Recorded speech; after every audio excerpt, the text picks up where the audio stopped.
Eh, Buenos días, ¿me escuchan? Sí, doctor, se escucha bien. Ok, muchas gracias.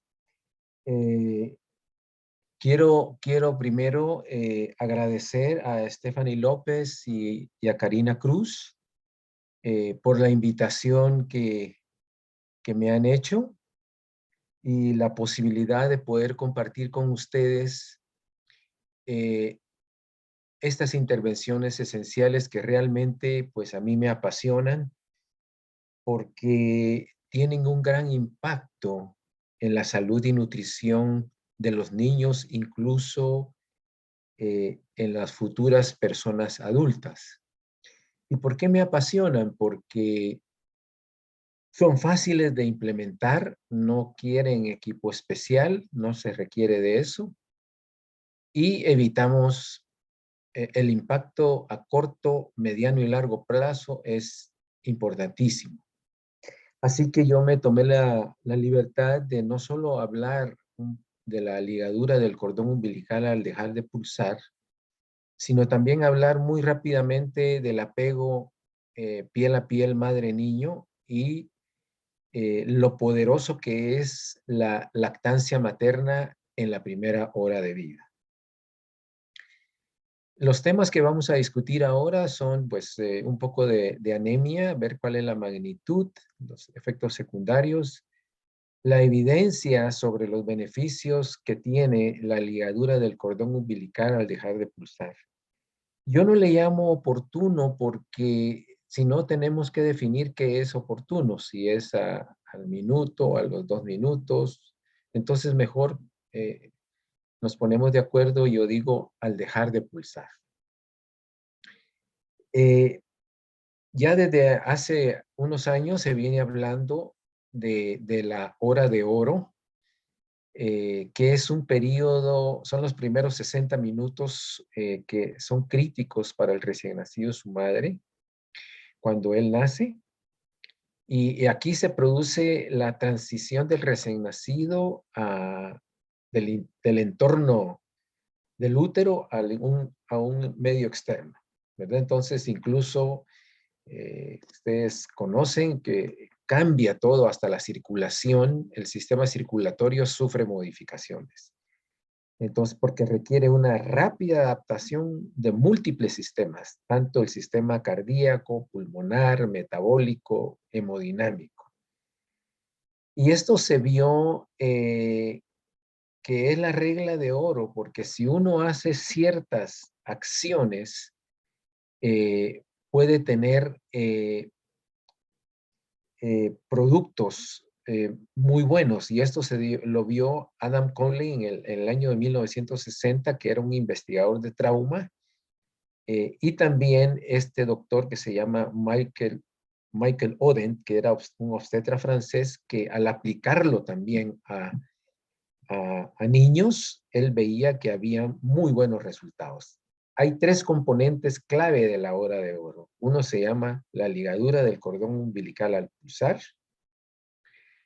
el apego piel con piel madre-niño y el inicio de la lactancia materna. Todo esto nos sirve para que haya una adaptación neonatal, que se promueva la termorregulación, que se mejore el vínculo entre madre y niño y además se disminuyen los niveles de estrés al recién nacido, porque ya se imaginan ustedes de estar cómodo dentro del útero y salir al medio ambiente. Y finalmente porque hay un mejor apego. Bueno, empezamos en materia. ¿En qué momento debe ligarse el cordón umbilical?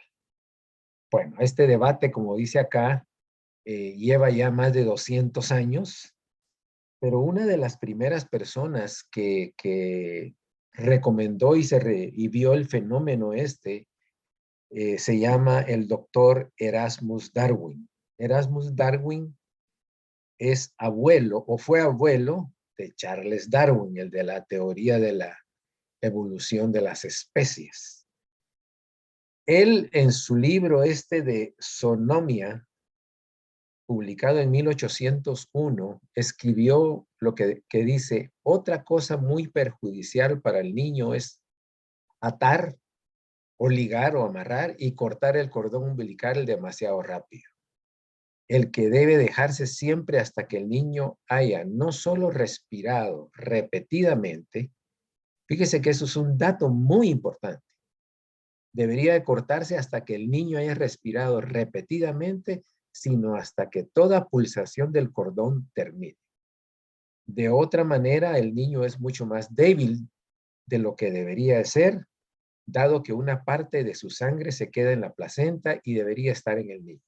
Al mismo tiempo, la placenta no se colapsa naturalmente porque queda la sangre ahí. Bueno, al pasar la sangre, se Buen día, colapsa, doctor se separa. Cheu. Disculpe la ¿Perdón? interrupción. Perdone la interrupción, doctor Cheu. Únicamente le comento que no estamos viendo su presentación aún. Así. Sí, únicamente podría revisar para que le Bueno, confirmemos cuando ya veamos la diapositiva, por favor. con mucho gusto. Muchas gracias. Eh, ¿Ve la presentación ahorita? No, no, todavía no. ¿No? Vamos a Aún no. ver otra vez.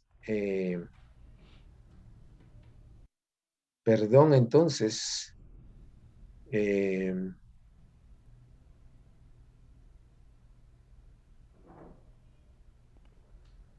¿Ahora? Excelente, ahora sí. Únicamente pantalla completa y estamos listos. Ahí estamos. Excelente, Ok, doctor. Muchas gracias. Disculpe la interrupción. ya. Decía que uno de las primeras personas médicos que abordaron este tema de en qué momento sería el óptimo de la ligadura del cordón umbilical fue el doctor Erasmus Darwin, abuelo del señor Charles Darwin, hace más o menos 200 años. Y que él en 1801 sugirió en este libro que se llama Zoonomia, publicado en el 801, que debería de ligarse el cordón hasta que el niño respire repetidamente y deje de pulsar. Eh, ¿cuál, ¿Cuál es la razón entonces actualmente por la que nosotros estamos promoviendo que se ligue el cordón hasta después de dejar de pulsar? En principio fue prevención de la anemia en los primeros años de vida, pero posteriormente se empezó a tener evidencia de que al ligar el cordón umbilical hasta que deje de pulsar, también previene hemorragias intraventriculares y secundariamente prevenimos también parálisis cerebrales a estas hemorragias intraventriculares. Entonces, lo que estamos tratando es no solo de salvar vidas, sino salvar cerebros de estos niños. Si queremos prevenir la anemia, yo tomé los datos de Endesa, que fueron, esta encuesta fue realizada en el 2019, pero publicados en el 2021. Como ustedes pueden ver acá, eh, casi a los dos primeros, hasta los 18 meses, año y medio más o menos, más del 50% de los niños y niñas en Honduras están anémicos. Y ustedes saben muy bien que el estar anémico tiene una consecuencia en el neurodesarrollo de los niños que probablemente depende el grado de anemia y la edad en que se presenta, así va a ser el efecto deleterio que va a tener. Entre más temprano tengamos, es decir, entre los 6 y 8 meses, tenemos anemia, y si esta es severa, este niño va a estar comprometido en su desarrollo, ¿verdad? Y por lo tanto en su aprendizaje. Ok, ¿qué consecuencias negativas tiene la deficiencia de hierro y anemia? Bueno, la mayor prevalencia, ya lo vimos ahí, es en los menores de 24 meses. Es un periodo donde hay un desarrollo rápido y sensitivo por la falta de la carencia de hierro. La deficiencia de hierro y anemia tiene Esto es lo más importante. Tiene efectos negativos posiblemente irreversibles, a pesar de que se corrija la anemia. Todo en el desarrollo mental y el desarrollo motor, ¿verdad? Y como dije, a pesar de que se corrija la anemia. Hay varias formas de prevenir la anemia, pero en estas edades, en el primer año de vida, o los primeros 6, 7, 8 meses, la ligadura del cordón umbilical al dejar de pulsar como que es la principal. Después de los 6 meses ya podemos introducir alimentos fortificados con hierro u otros micronutrientes. ¿Qué pasa cuando nosotros dejamos o cortamos el cordón umbilical temprana o tardíamente? El pinzamiento tiene efectos profundos sobre el volumen de sangre del recién nacido. La sangre de las arterias termina de pasar a los 45 segundos, pero el flujo por las venas se tarda 3 minutos. Si nosotros ligamos el cordón umbilical al minuto, mire, el niño está pálido acá y la placenta está bien rosada. A los 2 minutos está un poquito más rosado el niño, la placenta también todavía continúa rosada, pero a los 3, 4 minutos ya el niño le pasó la sangre al niño y ya la placenta se quedó sin sangre. Es por eso que decimos que deben de ser hasta los 2, 3 minutos, 4 minutos, no hay ningún problema. Yo he conversado con las comadronas aquí en Guatemala y les he preguntado en qué momento cortan ellas o ligan el cordón umbilical y lo que me han respondido es hasta que sale la compañera. ¿Qué quiere decir la compañera? Es decir, la placenta. Entonces la placenta se expulsa más o menos entre 20 minutos o media hora. ¿Cuánta sangre se transfunde al recién nacido? En el primer minuto, 80 mililitros y alrededor de los 3 minutos son 100 mililitros. Esos 100 mililitros equivalen a que se le transfundan al niño 75 miligramos de hierro, que van a ser suficientes para cubrir 3 meses de requerimientos de hierro que puede a este niño favorecer entre los 6 y 11 meses. Y permite la expansión sanguínea de él entre un 30 y 40%.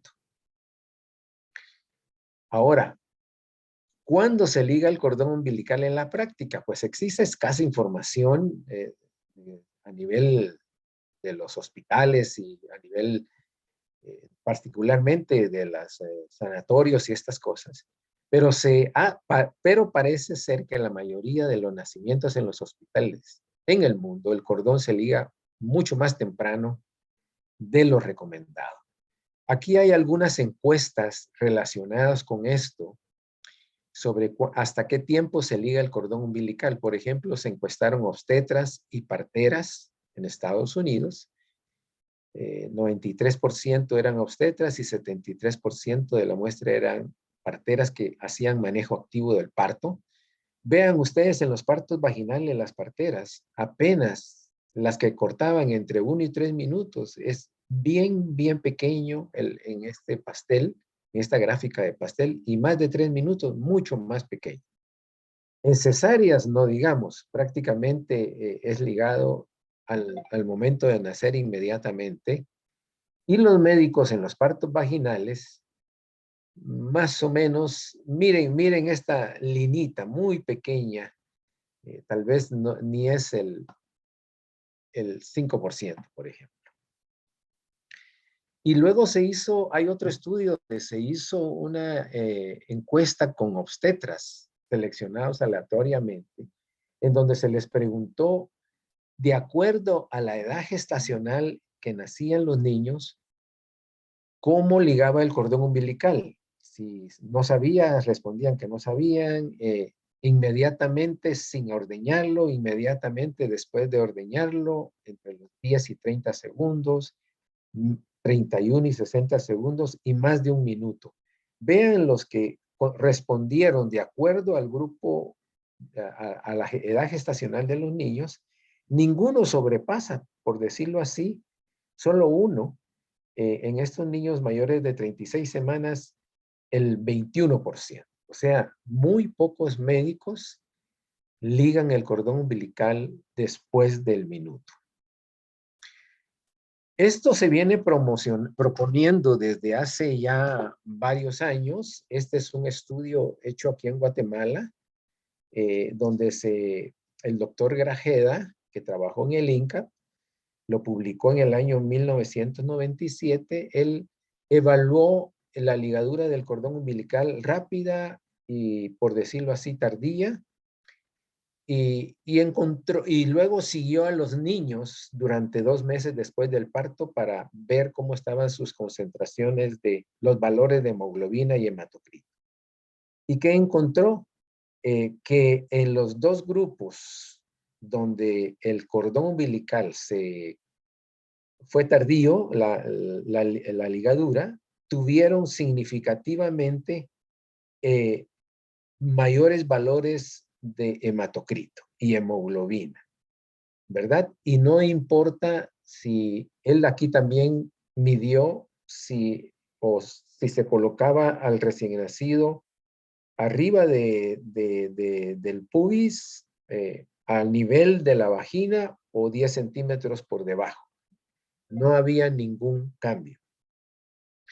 Hay una revisión ya bastante antigua de Cochrane, en donde revisaron 15 estudios en donde evaluaron la ligadura del cordón umbilical tardía en recién nacidos pretérmino. Fueron casi 4,000 binomios madre-niño. Se comparó temprano antes de los 60 segundos y tardío al 1 minuto o hasta que dejara de latir. Aquí están todos los estudios que participaron. ¿Y qué encontraron? En 12 estudios en 3,000 niños que al ligarlos de forma tardía o más de 1 minuto, los niños aumentaron de peso más o menos 100 gramos. Es lo que yo les decía, que se transfundían más o menos a los 3 minutos. Y los resultados en los neonatos tuvieron mayor nivel de hematocrito y hemoglobina, mayores depósitos de ferritina, que es como se almacena el hierro para los 3 y 6 meses. No hubo un aumento en la policitemia, porque muchas veces los médicos, los pediatras, tienen miedo de que todos los niños tengan policitemia, es decir, esté muy viscosa la sangre, y también, o que todos se van a poner ictéricos. Es cierto que puede haber ictericia, pero no son todos los niños. Y hay un aumento leve de ictericia, como dice acá, y lo que necesitan estos niños es fototerapia. En conclusión, este estudio recomienda la ligadura que se debe demorar en los recién nacidos de términos sanos, ya que aumenta la hemoglobina y los depósitos de hierro, ¿verdad? Hay que recomendar esto en los lugares donde también se disponga de una fototerapia por si un niño se pone ictérico. También hay un estudio mexicano que se hizo en México donde se siguieron 476 madres y niños y se comparó el ligado tardío 2 minutos o más o temprano a los 10 segundos y lo siguieron hasta los 6 meses de edad. Y se midió el estado hematológico a los 6 meses y las pérdidas sanguíneas de la madre y se registró si había tenido ictericia. ¿Y qué se encontró a los 6 meses? ¿Verdad? Se encontró que los niños que habían tenido ligadura tardía del cordón umbilical tenían menos reservas de hierro que los comparados con tardíamente, ¿verdad? Donde el 57% tenía mejores reservas de hierro. Bueno, ¿qué pasa con la población de los recién nacidos prematuros? ¿Qué evidencia existe? Bueno, por ejemplo, esta publicación es de 2015, donde se evaluó el efecto del el clampeo tardío del cordón umbilical en prematuros, en muy pretérmino. es decir, por debajo de 32 semanas de edad gestacional. Entonces aquí se comparó a los niños que nacieron entre agosto de 2013 hasta agosto de 2014 con datos, con un grupo, una cohorte histórica que habían nacido en agosto del 2012 a agosto de 2013. ¿Y qué encontraron al final? Ellos encontraron una reducción significativa en la incidencia de hemorragias intraventriculares en los niños que tenían ligadura del cordón umbilical tardíamente comparado con el grupo control. Fue 18% menos en la ligadura tardía contra 35% en la ligadura rápida. Y entonces ellos dicen que este hallazgo se asocia con una reducción significativa de las hemorragias intraventriculares y que hubo menos necesidad de transfusiones sanguíneas en estos niños prematuros. Ustedes lo pueden ver acá, que hay una serie de variables que ellos midieron. Hubo menos hemorragia intraventricular, menos transfusión de glóbulos rojos en la primera semana, tuvieron menos distrés respiratorio estos niños. Incluso hubo necesidad de menos fototerapia en la primera semana, ¿verdad? Aquí pueden ver la ligadura tardía, ¿verdad? Aquí 31 comparado con 11. ¿Verdad? Y distrés respiratorio 58 comparado con 26. Este es otro estudio hecho hace unos pocos años, en el 2018, en donde se comparó también ligadura tardía con ligadura temprana. Esta es una revisión sistemática y un metaanálisis de los ensayos registrados hasta julio del 2017. Ligadura tardía estaba definida como 30 segundos, igual o más de 30 segundos, y la ligadura rápida igual o menor a 30 segundos. Fueron 18 ensayos clínicos controlados, casi 3,000 recién nacidos, y ellos encontraron de que en la ligadura tardía hubo menos niños que tuvieron un ABAR bajo al minuto, que tuvieron un incremento de su hematocrito más o menos en 3%, y que hubo menos transfusiones sanguíneas en estos recién nacidos prematuros hasta en un 10%. Este otro estudio hecho ya hace un par de años, diría yo, 2019, casi 4 años. Esta es una revisión sistemática donde se revisaron 40 estudios, casi 5,000 madres y niños, y evaluaron los efectos del recién nacido menor de 37 semanas de edad gestacional. También compararon la ligadura temprana con el pinzamiento inmediato. Tardío en inmediato. Entonces encontraron que a los niños que tenían ligadura tardía, reduce el número de recién nacidos que fallecen antes del egreso, comparado con la ligadura rápida. Eso se vio en 20 estudios, casi 2,500 niños. La ligadura tardía reduce el riesgo de hemorragia intraventricular en cualquier grado, porque hay grados de los tipos de hemorragia intraventricular. Eso se encontró en 15 estudios y reduce el riesgo de alteraciones en el desarrollo, en el neurodesarrollo en los primeros años de la vida. Y este estudio es del 2020, también es una revisión sistemática y un metaanálisis, en donde ellos no vieron mortalidad por todas las causas, hemorragias intraventriculares severas, y ellos encuentran que no hubo, pero aquí lo que estaban comparando no era la ligadura temprana ni tardía, sino la ligadura al dejar de pulsar o ordeñar el cordón umbilical, porque hay algunos médicos que ordeñan el cordón umbilical. Y dice que no hubo diferencia en la mortalidad entre ordeñar el cordón umbilical o dejar que deje de latir tardíamente. Hubo un incremento en riesgo de hemorragia intraventricular en los niños prematuros que se les hizo ordeñamiento de su cordón umbilical comparado con la ligadura tardía. Ya no hubo diferencia en el riesgo de enterocolitis necrotizante, ni problemas pulmonares, ni transfusiones. En resumen, este estudio lo que dice es que no se recomienda como una estrategia de transfusión placentaria para recién nacidos prematuros el ordeñamiento, particularmente los menores de 32 semanas.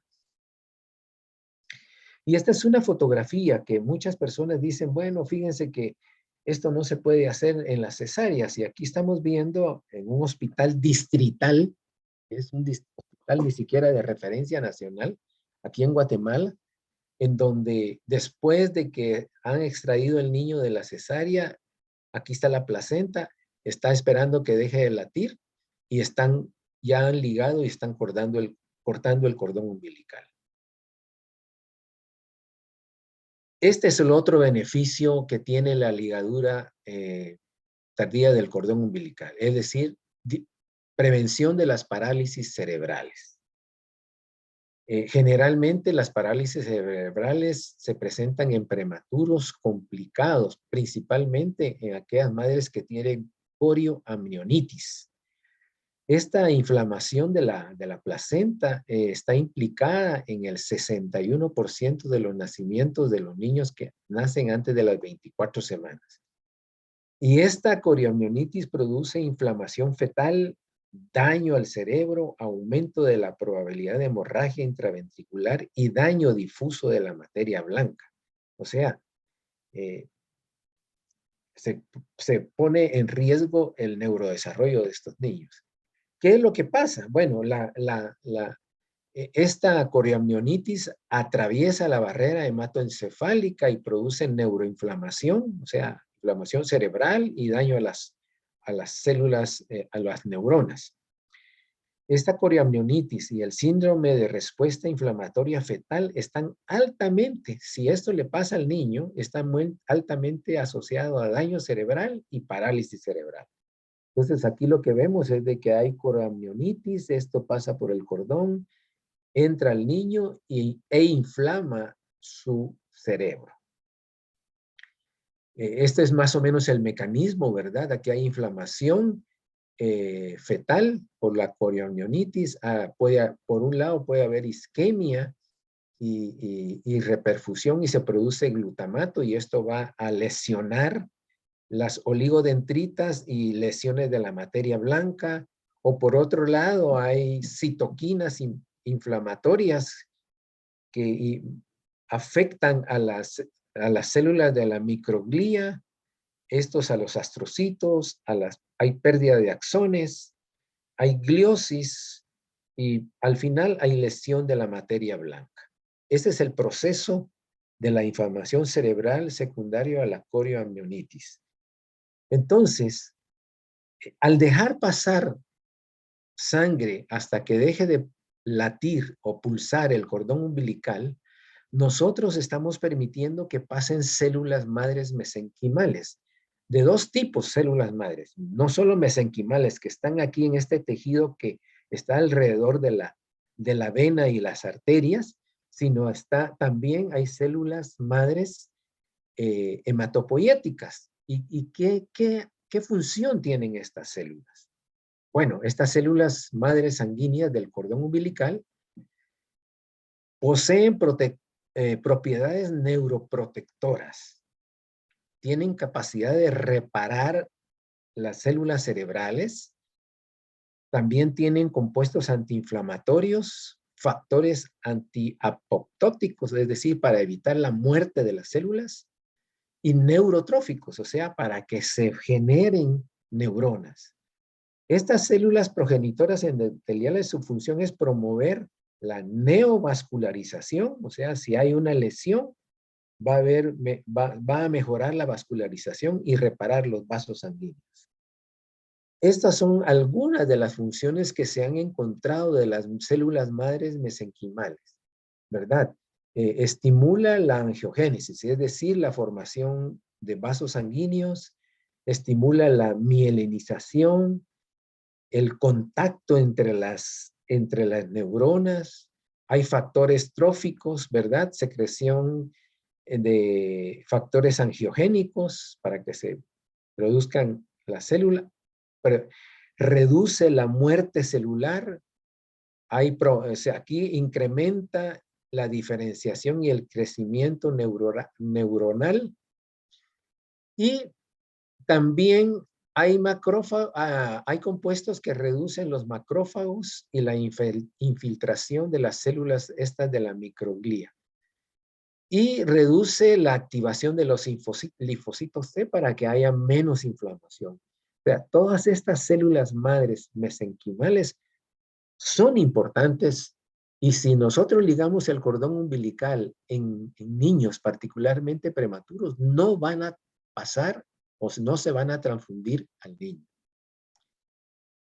Este es otro ejemplo de cómo actúan o funcionan estas células mesenquimales. Aquí tenemos en esta diapositiva una área más oscura, que esta es la isquemia cerebral.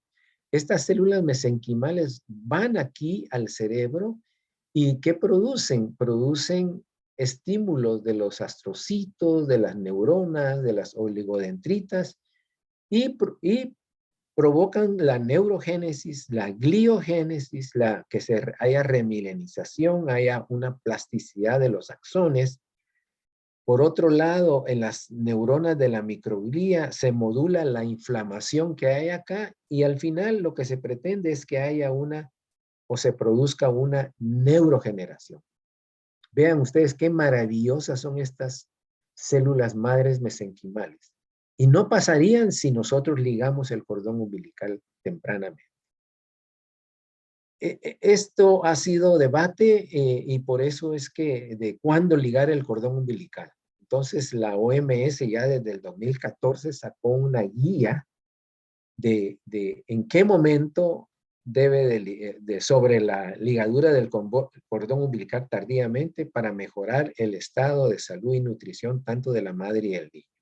O sea, ya hay mucha evidencia científica que respalda estas recomendaciones.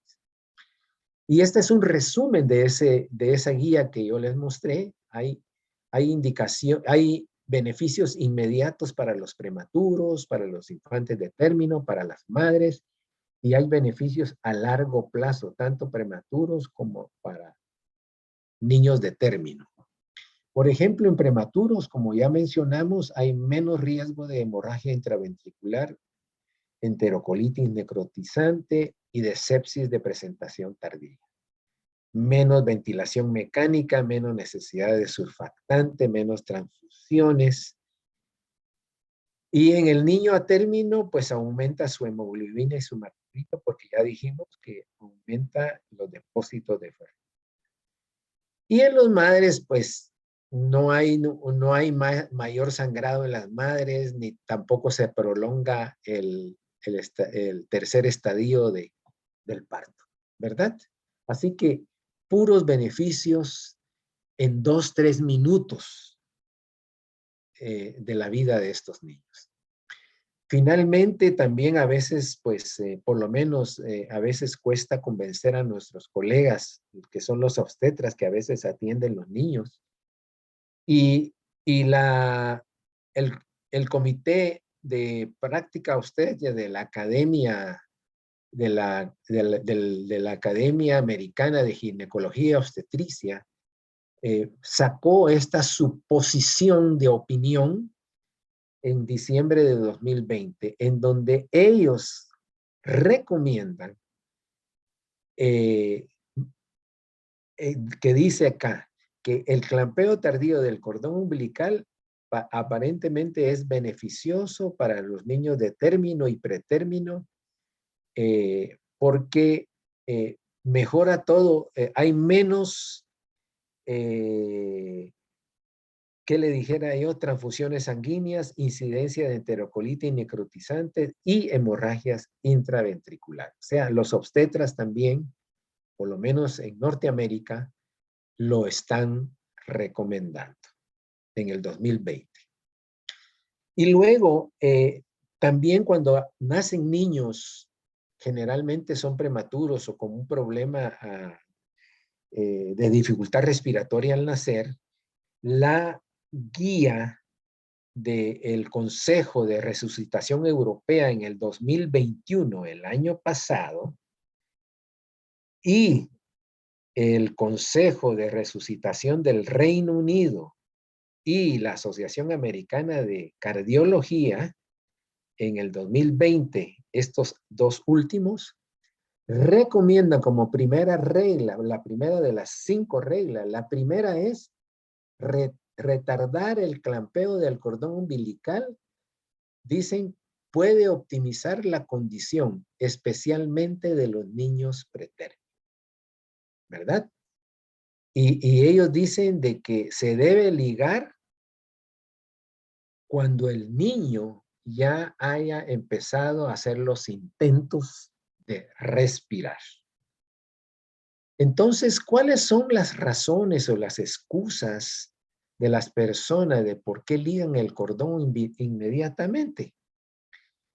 Bueno, muchos dicen de que tienen prisa porque hay muchos partos, pero yo creo que tardarse 2 o 3 minutos no va a pasar mayor cosa, ¿verdad? O sea que esta primera razón no me parece muy válida o muy respaldada técnicamente.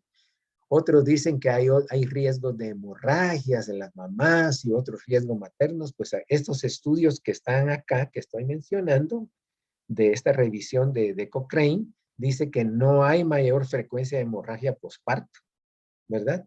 Tampoco hay hemorragia moderada, no hay pérdida sanguínea ni en las primeras 24 o 72 horas.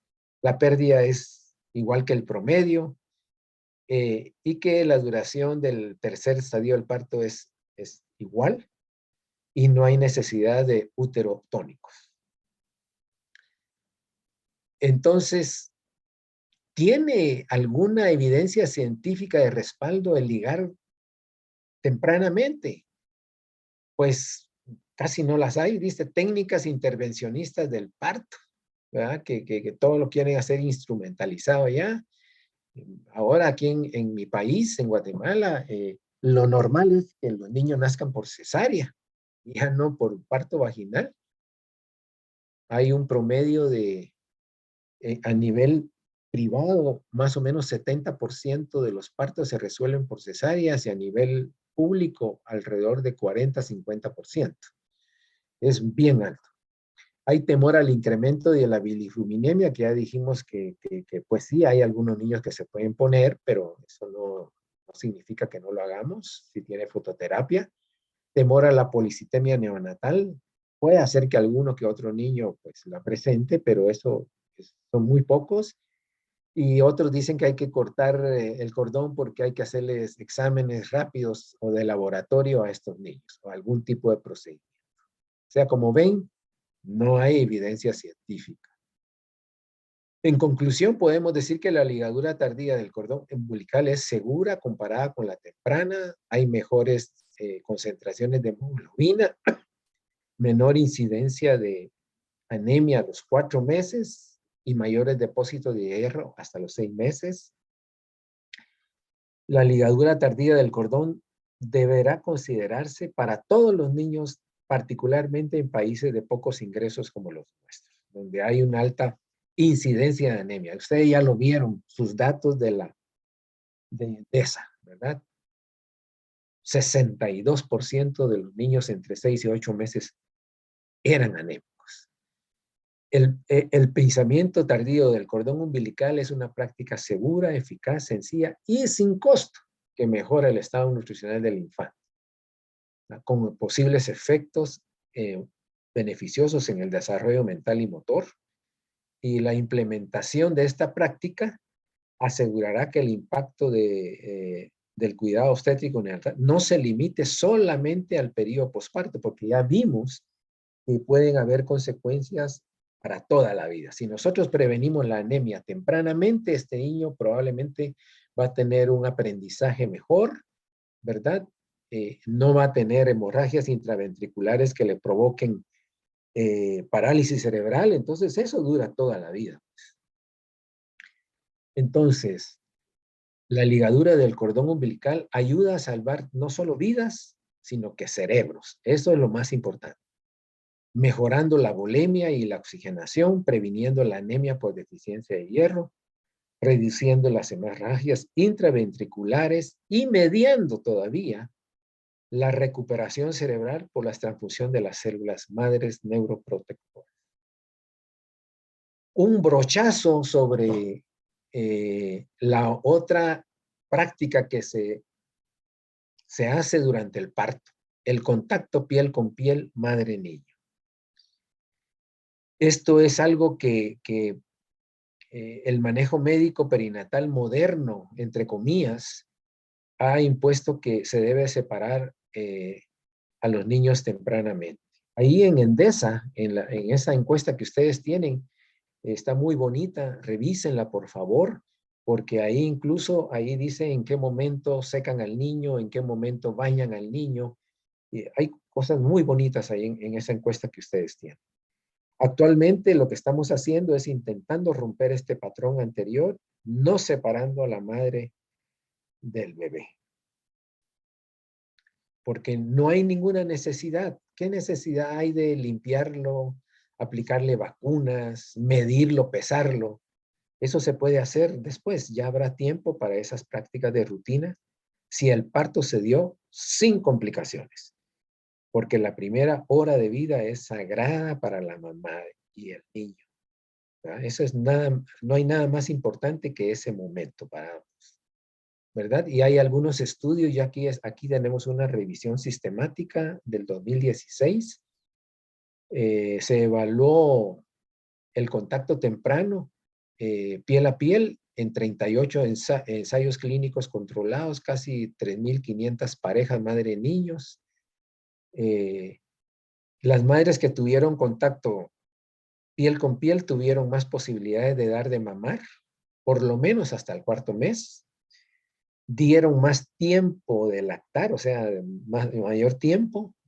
Los recién nacidos que nacieron con contacto, los pusieron en contacto piel con piel, tuvieron más posibilidades de tener una lactancia exitosa, particularmente en la primera hora de vida, que ustedes ya van a ver posteriormente qué tan poderosa es mamar en la primera hora de vida. Los recién nacidos pretérmino tuvieron una mejor estabilidad cardiorrespiratoria cuando los pusieron en contacto piel con piel a los 90 minutos, porque la glucosa sanguínea fue significativamente alta a los 90 minutos. Los recién nacidos que nacieron por cesárea tuvieron también, y los pusieron en contacto piel con piel, mayor probabilidad de lactar exitosamente. En conclusión, la evidencia apoya que el contacto piel con piel promueve la lactancia materna, la estabilidad cardiorrespiratoria, hay menos llanto, menos efectos negativos en el corto y largo plazo. Es por eso que el método madre canguro lo mantiene al niño prematurito o de bajo peso en contacto permanente piel con piel, pues. La evidencia apoya que el contacto piel con piel debería ser una práctica normal en todos los partos al momento de nacer. Porque ya vimos que provoca o produce que se regule la temperatura, el bebé está más tranquilo, presenta una respiración y frecuencia cardíaca más constante, recibe el calostro, ¿verdad? Y al tocar, tomar en su boca y succionar, el seno estimula la liberación de oxígeno. Aquí tenemos una mamá en un hospital nuestro, en contacto inmediato piel con piel. Aquí también, durante la cesárea, aquí está el niño colocado en contacto piel con su madre. Todo esto es cuando el equipo que está atendiendo la cesárea se pone de acuerdo en que eso es lo que van a hacer. Entonces, aquí están los 10 beneficios del contacto piel con piel. Mejora la función cardíaca pulmonar, estabiliza la temperatura, regulación del azúcar en sangre, hay mejor inicio de la lactancia materna, hay transferencia de buenas bacterias de la madre al niño, se reduce el llanto, se alivia el dolor, mejora la comunicación madre-bebé, la transición es más fácil después de que nace y favorece el vínculo madre-niño. Luego tenemos, esta es la mortalidad infantil en nuestro país. No me tuve tiempo de ver cuál es la mortalidad infantil en Honduras, pero ustedes ven que en nuestro país la mortalidad de niños menores de 1 año es de 28 por 1000 nacidos vivos, pero la mortalidad neonatal es más del 50% está dada por la mortalidad neonatal. O sea que para bajar la mortalidad infantil, lo que quiero decir, debemos bajar la mortalidad neonatal, por lo menos en Guatemala. O sea, de lo contrario no vamos a bajar la mortalidad infantil. Y recuérdense que son estos compromisos de desarrollo sostenible que tenemos, ¿verdad? Que debemos supuestamente cumplir. Entonces, el inicio de la lactancia materna en la primera hora de vida. Esa es poderosísima, ¿verdad? Este es el mapa de Honduras, apenas se ve, y este es el cuadro que hizo el señor Picasso de madre y niño que antes se entregaba a los hospitales que eran certificados como hospitales amigos de la lactancia materna. Yo tomé de la encuesta Endesa, realizada en el 2019, pero publicada en el 21, cuál era el porcentaje de los recién nacidos que eran colocados a mamar en la primera hora de vida. Y es casi la mitad de los niños que nacen a nivel de país que son colocados a lactar.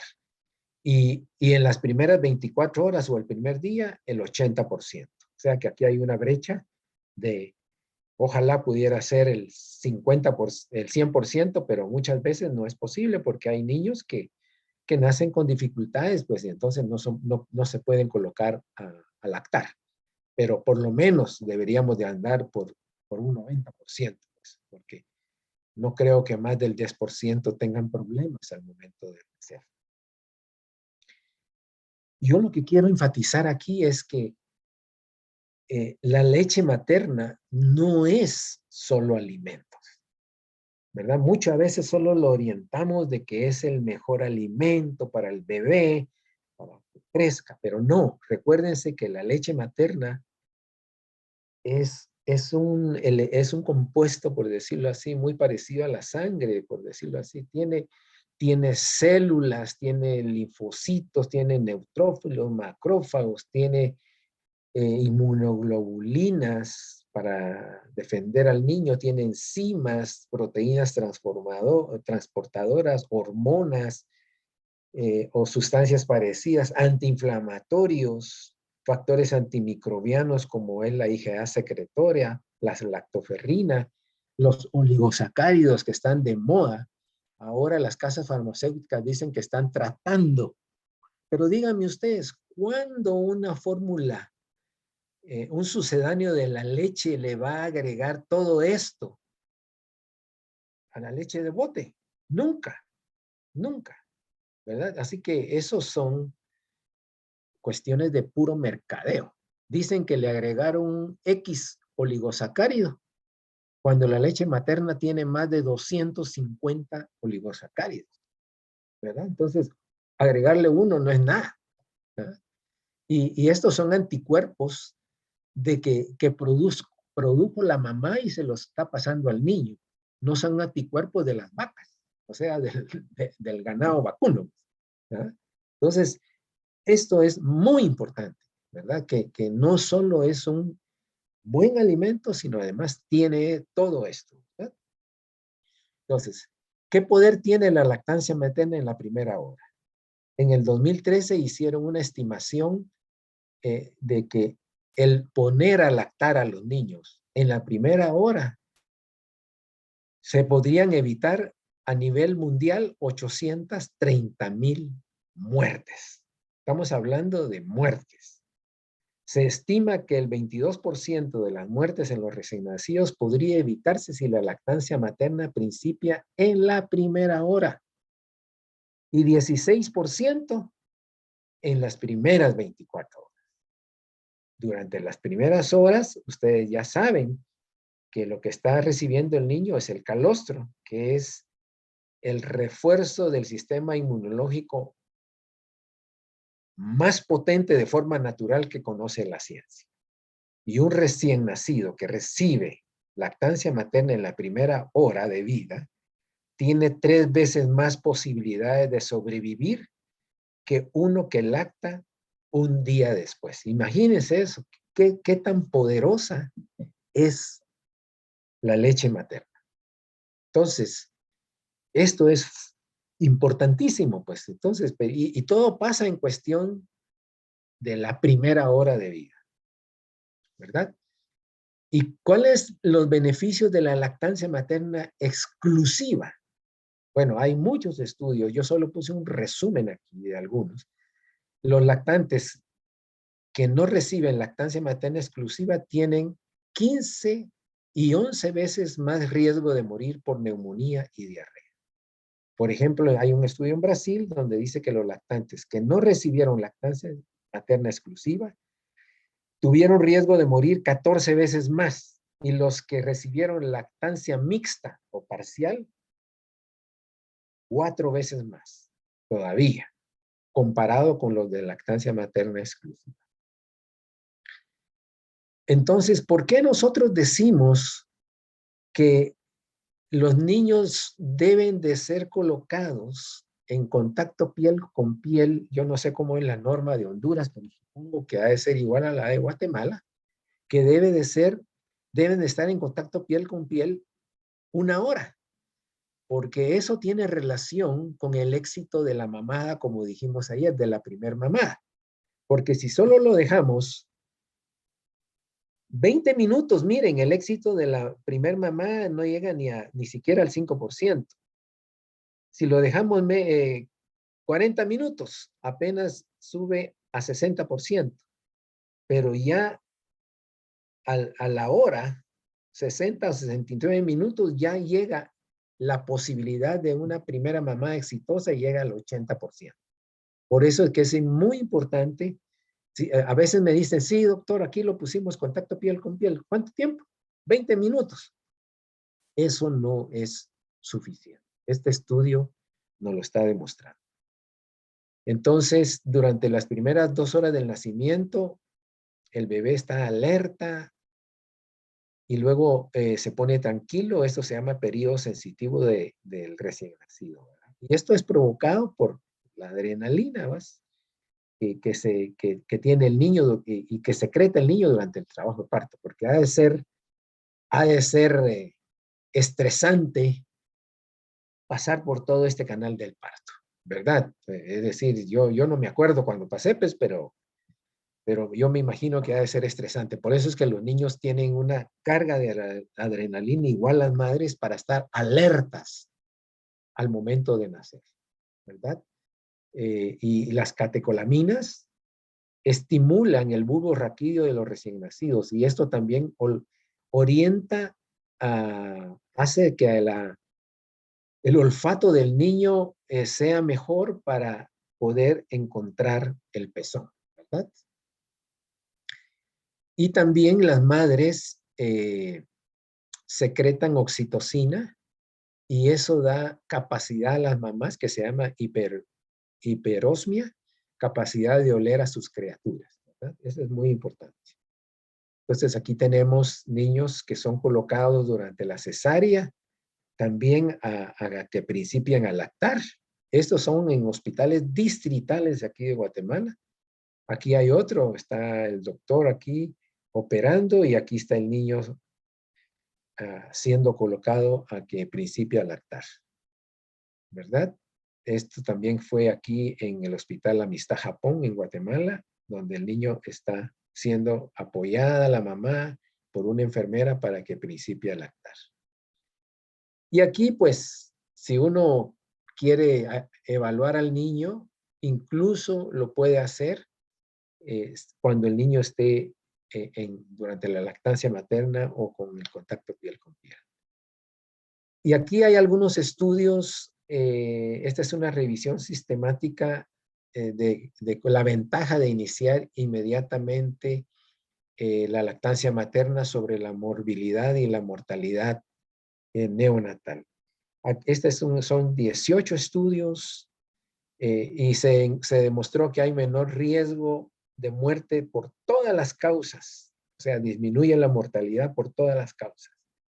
Entonces, la conclusión de este estudio, esta revisión, dice que demuestra que el inicio temprano de la lactancia materna es una simple intervención que tiene un potencial significativo para mejorar los resultados neonatales y debería de recomendarse de una manera universal.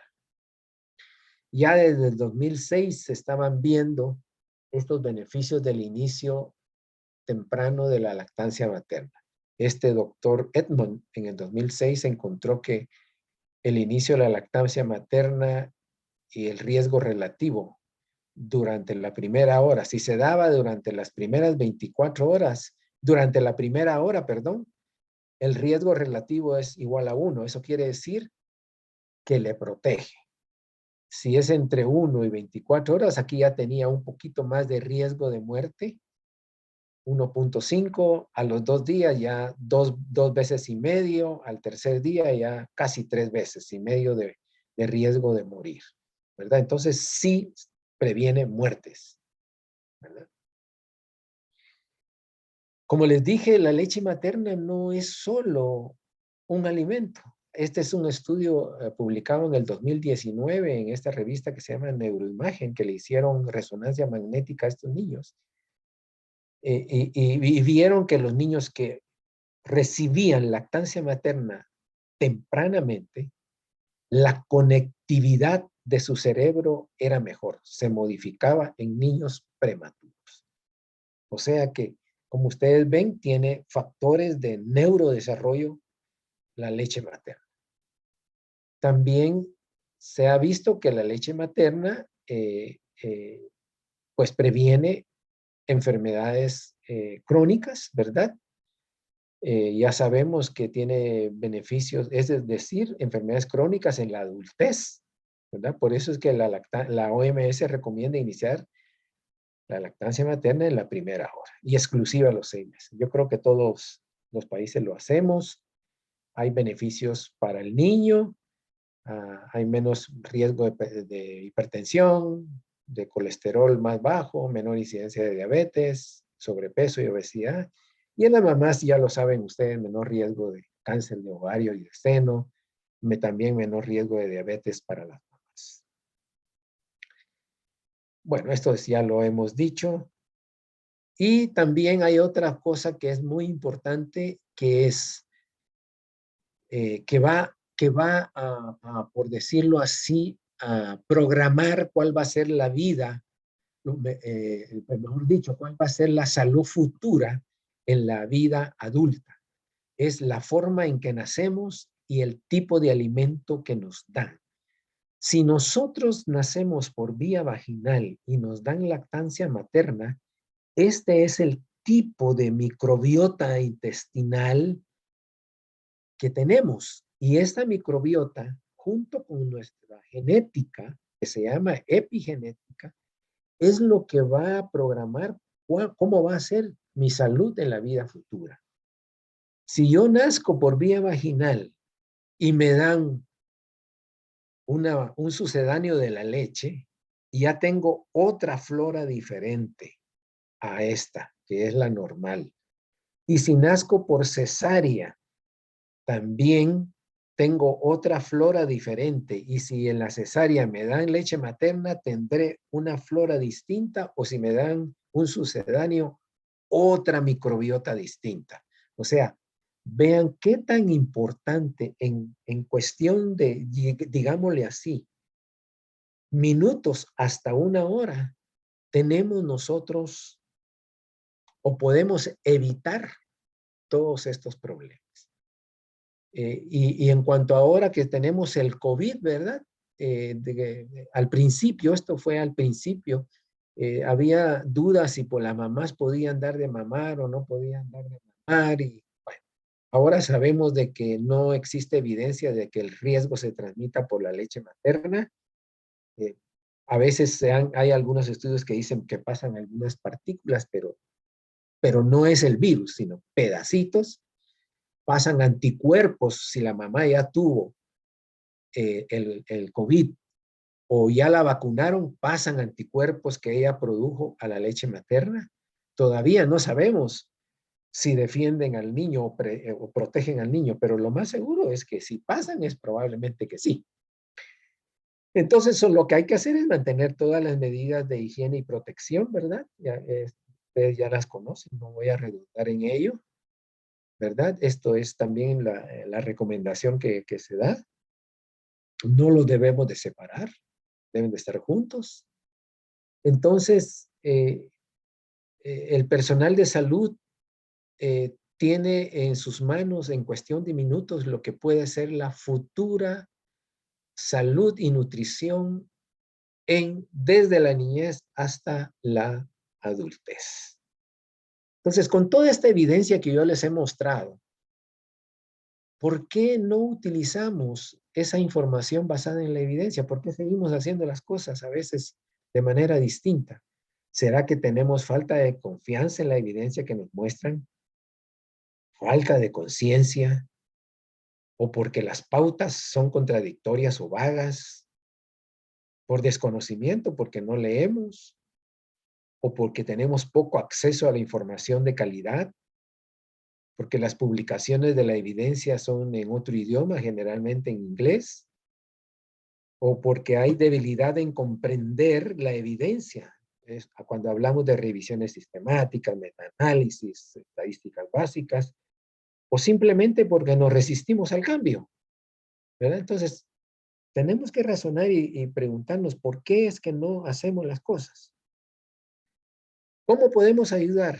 Bueno, recordándonos que en cuestión de minutos tenemos en nuestras manos el futuro de los recién nacidos. Aplicar toda esta evidencia que ha sido publicada. Así que muy rápidamente le di un pincelazo de lo que nosotros le llamamos aquí en Guatemala el paquete integrado durante el parto, que es la ligadura del cordón umbilical al dejar de pulsar, el contacto piel con piel madre-niño, y el inicio de la lactancia materna en la primera hora. Yo pienso que la actitud es una pequeña cosa que hace una gran diferencia. Si yo tengo la actitud de hacer las cosas, de cambiarlo, eso va a facilitar todo. Eso me he dado cuenta yo acá. Así que muchas gracias.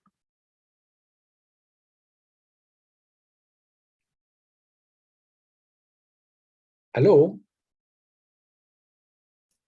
Sí, doctor. Gracias. Stephanie. Gracias, doctor. Gracias por este tema que nos ha impartido el día de hoy. Vamos a pasar a la ronda de preguntas y respuestas.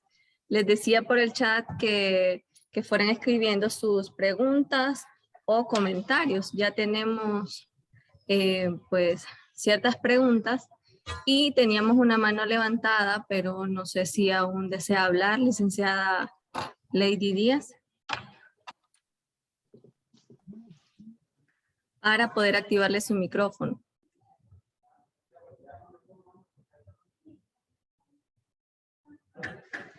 Bien, Karina, si gusta podemos iniciar con las consultas que están en el chat.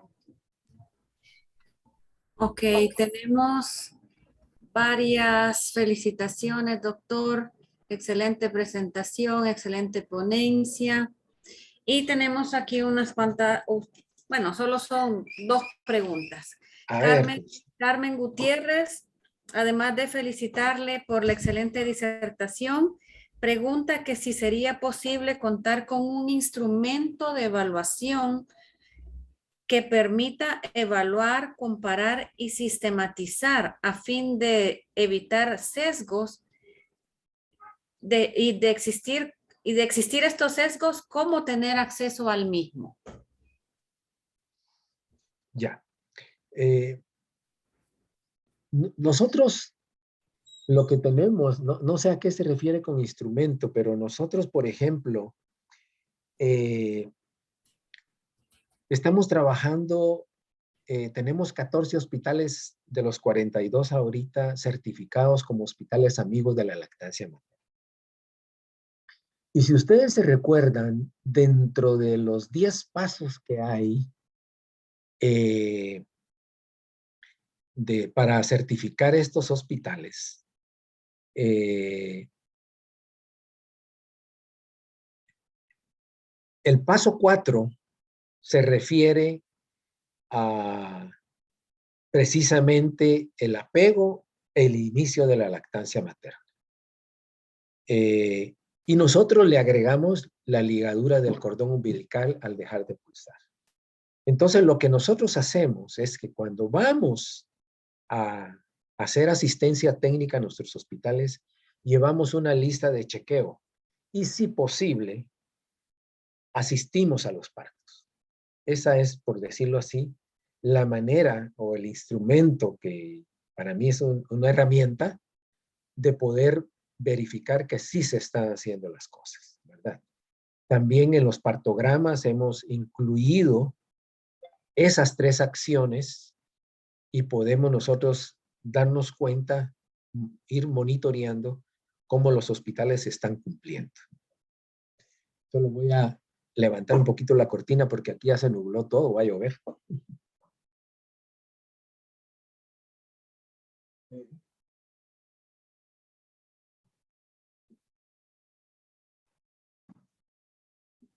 No sé si respondí a su pregunta, Ok. ¿verdad? Ahora Erika Alarcón pregunta cómo se puede implementar el corte tardío en una sala de operaciones.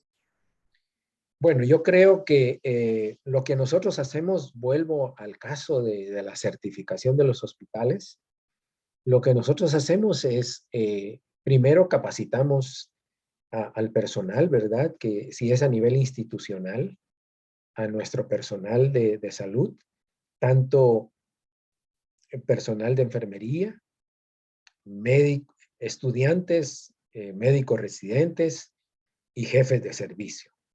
Especialmente los jefes de servicio, porque si el jefe no está convencido, nos cuesta más, ¿verdad? Es simplemente mostrarle esta evidencia que no va a tardar más, que no pasa nada durante las cesáreas. Ustedes ya lo vieron, ahí están las fotos.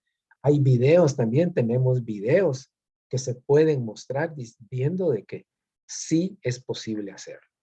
Eso es lo que hemos utilizado nosotros aquí en Guatemala, ¿verdad? Ahora Carmen Mesa pregunta comenta, por lo general es el médico que está a la carrera en la atención del parto. Lo que usted mencionó, ¿verdad? Exactamente. ¿Verdad? Y vamos a ver, creo que es Osiris. Osiris dice, nosotros, la parte que va a no sé si es la paciente es el que va La paciente que va al quirófano no se da no da inmediatamente. inmediatamente apego precoz a la bebé, ya que hay varias limitaciones, sino hasta 1 o 2 horas después. ¿De qué manera esto puede afectar? Sí, sabemos que depende, ¿verdad? Si es una cesárea programada, pues se le explica a la mamá, todo el equipo que va a estar en sala de operaciones ya están de acuerdo cómo lo van a hacer. Ahora, si es una emergencia, hay un sufrimiento fetal y el niño sale deprimido y todo, pues uno comprende pues que no se puede hacer. A veces encontramos algunas limitaciones porque las mamás, como dicen ellas, están un poquito mareadas por la anestesia y entonces pues ahí pues se le da tiempo a que si es 1 hora o 2 horas, pues a las 2 horas se le ponga, ¿verdad? Eso no es exactamente ahorita, inmediatamente, todavía es beneficioso, pues, ¿verdad? Hemos tenido varias limitaciones aquí en nuestros hospitales, ¿verdad? Hay algunos hospitales que tienen camillas muy angostas, ¿verdad? Y entonces solo cabe la mamá y entonces no le podemos poner al niño encima de ella porque además está dolorida y todo, las que tienen parto normal, pues, entonces se puede caer el niño, ¿verdad? Entonces tratamos de que sea esto en camillas un poquito más anchas y luego ya se van a alojamiento conjunto, ¿verdad?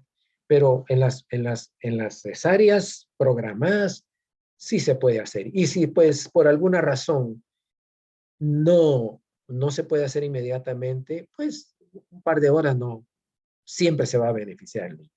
Lo más importante es explicarles a la mamá. Ahora, como yo les dije, aquí en Guatemala, a nivel privado, 70-80% de los partos se resuelven por cesárea, cuando la Organización Mundial de la Salud dice 17-19%, lo normal, incluso los públicos. Entonces, yo no estoy en contra de la cesárea. La cesárea tiene sus indicaciones médicas. Y si yo no quiero sentir dolor ni nada, la mamá, hay de todo, pues, y ella dice, yo quiero cesárea, que ella sepa qué implicaciones tiene de riesgo para ella y para su niño una cesárea.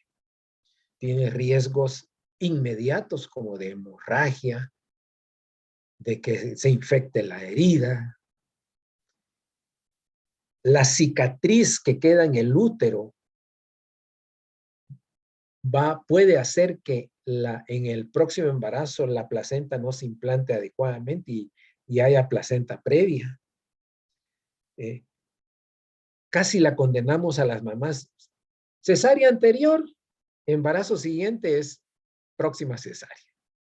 Y no más de 3. O sea, casi la estamos condenando pues a que tenga mucho riesgo.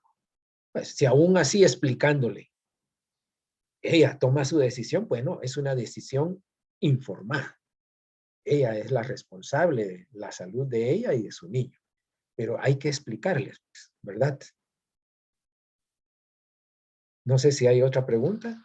Hay varios comentarios y preguntas, doctor. Dice Mariano Huamaní, sería bueno incidir más en los neonatólogos. La mayoría no son sensibles y son los primeros en pedir que se clampee rápido y llevarse a la cuna para evaluar cuando en realidad se podría hacer durante el contacto piel a piel.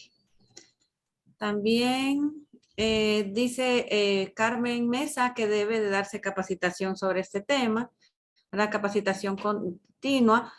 Osiris dice desde La Paz, es un departamento de aquí de Honduras, del Hospital Roberto Suazo Córdoba, lo felicita y dice que ellos pelean mucho con la madre en cuanto a insistir, darle el pecho al bebé, sobre todo a las adolescentes. Sí, a nosotros también aquí nos cuesta, ¿verdad? Pero es básicamente consejería adecuada. A veces sabemos qué es lo correcto, pero a veces no sabemos transmitir el mensaje. Pues, por lo menos yo reconozco que como médico nunca me formaron de la manera en que debo dar una consejería adecuada, ¿verdad? Y aquí en Guatemala es más complejo porque tenemos 22 idiomas, además del español. Entonces, es complejo, yo lo sé, pero para eso tenemos a los comunicadores, a las personas que hacen consejería de una manera adecuada. Tenemos que capacitarnos en eso también.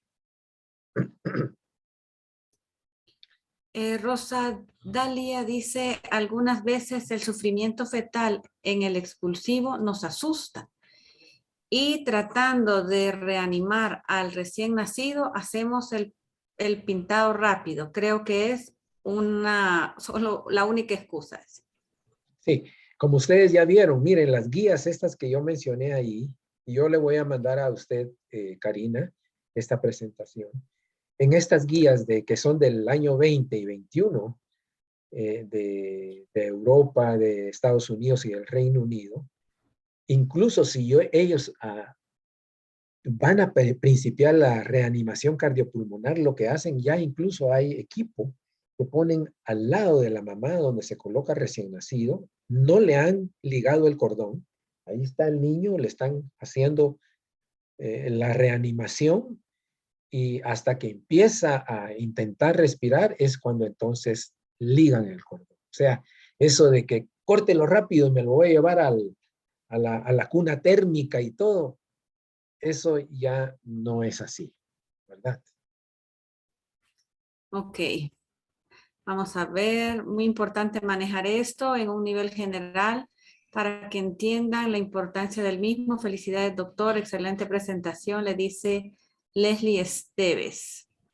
A Carmen Gutiérrez, que nos preguntaba del instrumento, dice que se refería al instrumento de evaluación que mide la ligadura del cordón umbilical cuando es precoz, tardío. En minutos existe variación según país, por lo que dificulta la comparación. Sí, por eso es que yo mencionaba al dejar de pulsar. Porque al dejar de pulsar quiere decir que ya no está pasando más sangre. Y eso puede ser a los 2 minutos, puede ser a los 3 minutos, depende del tamaño de la placenta, ¿verdad? Entonces, yo por eso digo, ligue al dejar de pulsar. Ahí no hay pierde, ¿verdad?